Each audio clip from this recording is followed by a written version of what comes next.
श्री गणेशाय नमः। श्री गुरुवे नमः। श्री गिरिजादेव्ये नमः। नमः पूर्वेभ्यः पूर्वजेभ्यः ऋषिभ्यश्च। समस्त ज्योतिष प्रेमी सज्जनों का मैं अपने YouTube channel doctor Ramesh Chandra Joshi में हार्दिक अभिनंदन और स्वागत करता हूँ। ज्योतिष प्रेमी सज्जनों, विगत दिनों से मैं गुरु शुक्र के अस्तमय विवाह लग्नों पर घमासान विषय पर आप लोगों के सामने अपने विचारों को रख रहा हूँ। आज मैं भाग 7 में आपको यह बताने जा रहा हूँ कि शुक्र के अस्त का समय किन किन पंचांगों में क्या क्या है। तो इसमें बिना विलंब किए हुए मैं आपको बताना चाह रहा हूँ। हमारा जो श्री तारा प्रसाद दिव्य पंचांग है, श्री तारा प्रसाद दिव्य पंचांग ने 29 अप्रैल 2024 को शुक्र ग्रह का अस्त दिखाया है और 28 जून को उदय दिखाया है। और हमारे उत्तराखंड के कुमाऊं के एक पंचांग नक्षत्र लोक तिथि पंचांग में शुक्र का अस्त 28 अप्रैल को और उदय 5 जुलाई को दिखाया गया है। हमारे कुमाऊं के ही पंचांग श्री गणेश मार्तंड पंचांग ने शुक्र का अस्त 25 अप्रैल और उदय 6 जुलाई को दिखाया है। ये तो हमारे कुमाऊं के पंचांगों की शुक्र अस्त और उदय की तिथियां हैं। शुक्रास्त की तिथियों पर विशेष ध्यान देने की आवश्यकता है। और उत्तराखंड के सबसे प्राचीन महीधर कीर्ति पंचांग जो 150 वर्षों से प्रकाशित हो रहा है, 150 वर्षों से, उसमें 20 अप्रैल को शुक्र ग्रह का अस्त दिखाया गया है। वाणी भूषण जो उत्तराखंड गढ़वाल क्षेत्र का बहुत ही प्रतिष्ठित पंचांग है, उसमें शुक्र ग्रह का अस्त 28 अप्रैल को दिखाया गया है। और ये तो हमारे उत्तराखंड के पंचांगों की स्थिति है शुक्रास्त के विषय में। अब मैं कुछ बाहर के पंचांगों को या अब मैं को लेना चाहता हूँ। बाहर के पंचांगों में श्री राजधानी पंचांग है। श्री राजधानी पंचांग जो दिल्ली से प्रकाशित होता है, श्री प्रेम प्रपाल कौशिक जी उसके संपादक हैं। उसमें 28 अप्रैल को शुक्र ग्रह का अस्त और 5 जुलाई को उदय दिखाया है। दिवाकर पंचांग बहुत प्रतिष्ठित पंचांग है। दिवाकर पंचांग में 24 अप्रैल को शुक्र का अस्त दिखाया है। और काशी के लगभग सभी पंचांगों में काशी विश्वविद्यालय का विश्व पंचांग है या ऋषिकेश पंचांग है या अन्य आपाजी वगैरह जो पंचांग हैं, हमें ऐसा ज्ञात हुआ है और हमारे पास कुछ पंचांग उपलब्ध भी हैं कि काशी के पंचांगों में शुक्र के अस्तकाल का समय 29 अप्रैल और उदय 28 जून को दिखाया है, जो तिथि की हमारे पंचांग के बिल्कुल समतुल्य है।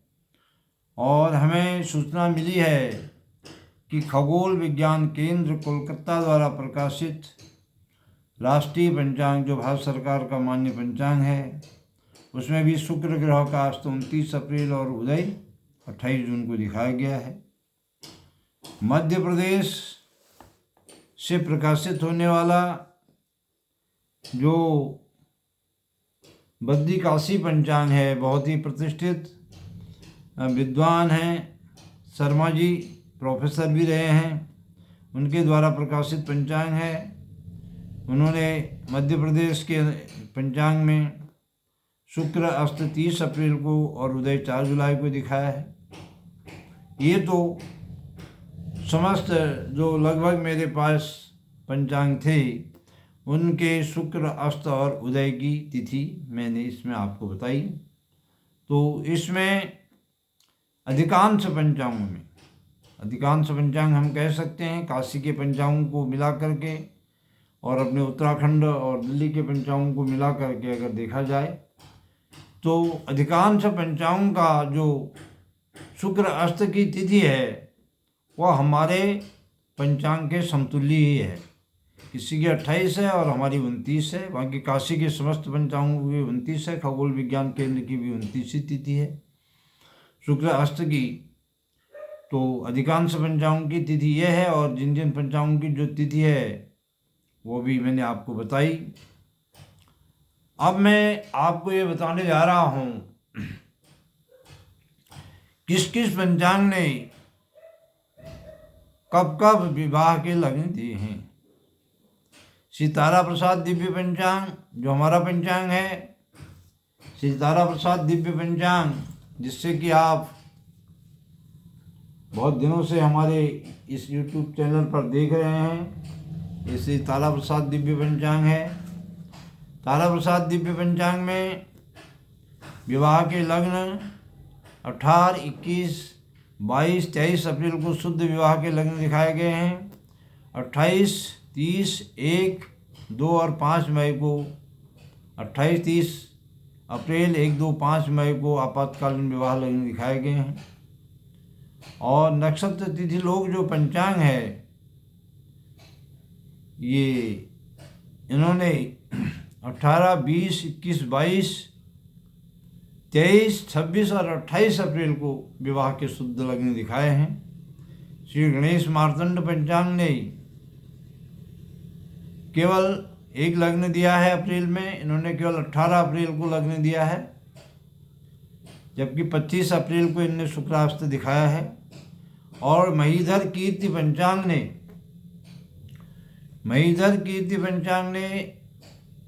20 अप्रैल को शुक्रास्त दिखाया है। इन्होंने अप्रैल, मई और जून में कोई लग्न नहीं दिखाए विवाह के।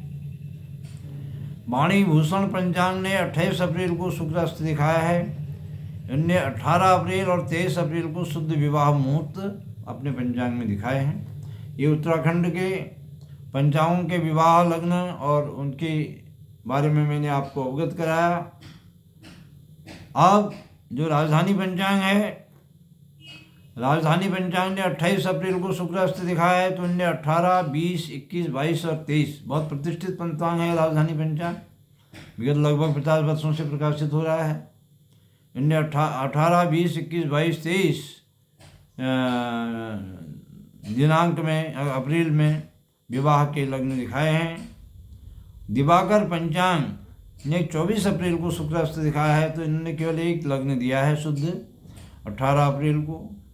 और काशी के पंचांगों में 29 अप्रैल को शुक्रास्त दिखाया गया है, तो इनने काशी के लगभग सभी पंचांगों में 18 अप्रैल से 23 अप्रैल तक विवाह लग्न दिए गए हैं।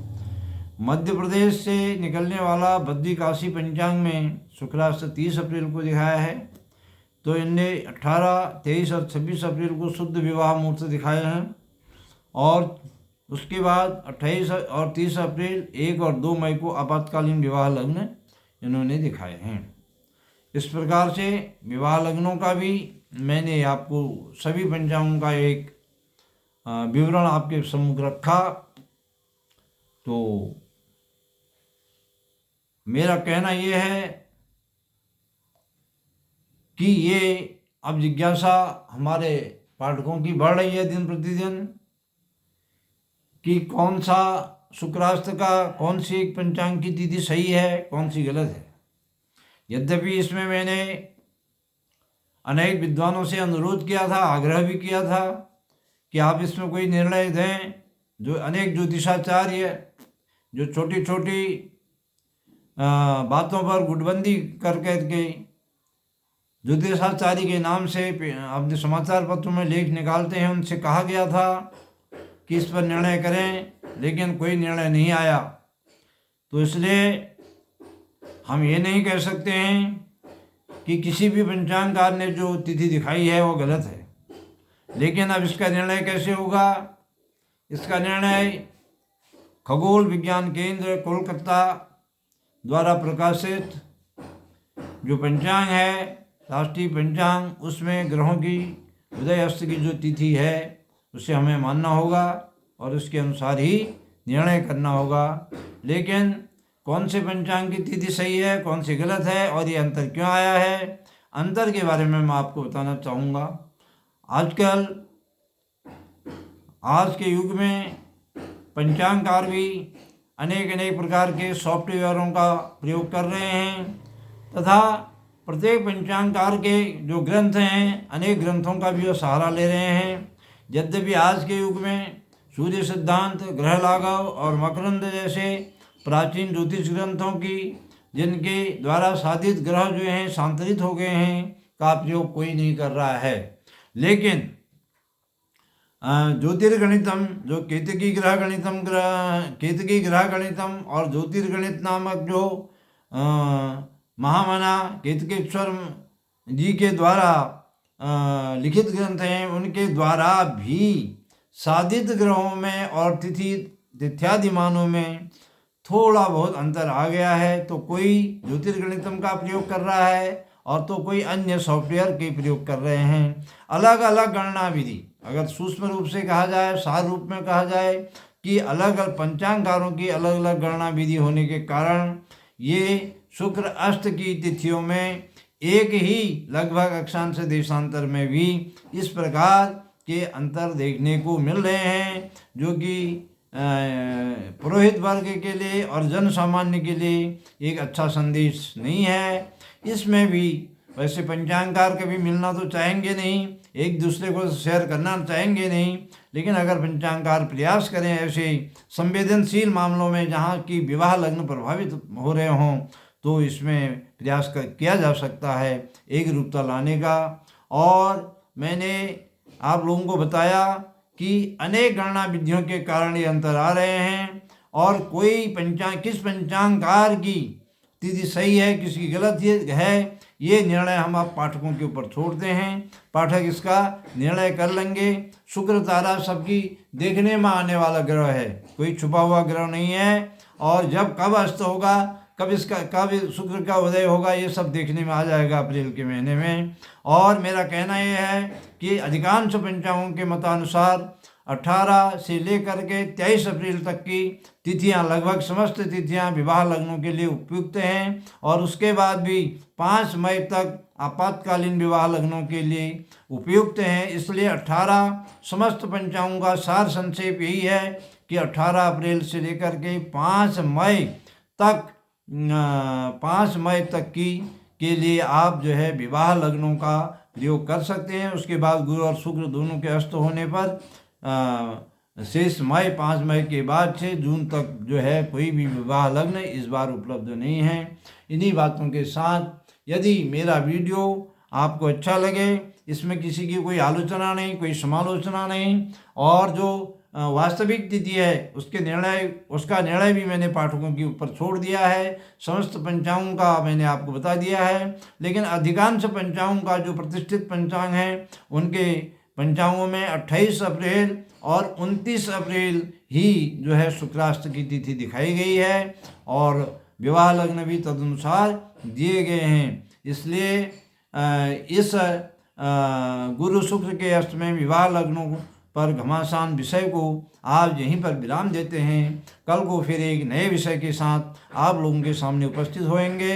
यदि मेरी यह गुरु शुक्र अष्ट में विवाह लग्नों पर घमासान के वीडियो आपको अच्छे लगे तो आप इनको अधिक से अधिक शेयर कीजिए धर्म प्रेमी सज्जनों के लिए और इसे सब्सक्राइब कीजिए, लाइक कीजिए। और इन्हीं शब्दों के साथ मैं अपनी वाणी को विराम देता हूँ। श्री गिरिजा माता की जय। हरि ओम तत्सत्। श्रीमन नारायण।